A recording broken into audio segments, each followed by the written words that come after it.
The armed forces of the Russian Federation continue the special military operation.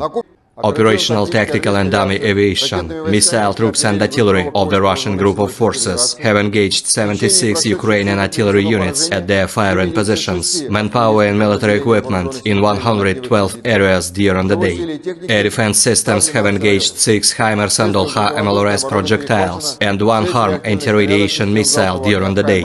Moreover, 11 Ukrainian unmanned aerial vehicles, including 1 Bayraktar TB2, were shot down close to Tokmak, Ivanovka in Zaporozhye region, Kolomychiha in Lugansk People's Republic, Nikolskoye, Kramatorsk, Kirillovka and Vladimirovka in Donetsk People's Republic. In total, 404 airplanes, 224 helicopters, 3,573 unmanned aerial vehicles, 414 air defense missile systems, 8,399 tanks and other armored combat vehicles, 1,072 combat vehicles equipped with MRLS, 4,428 field artillery cannons and motors, as well as 9,114 units of special military equipment have been destroyed during the special military operation.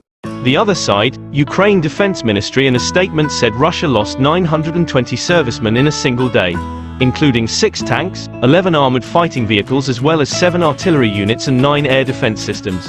In total, Kremlin lost 169,890 servicemen during the conflict, including 3,580 tanks, 6,932 armored fighting vehicles as well as 305 jet fighters and 291 helicopters.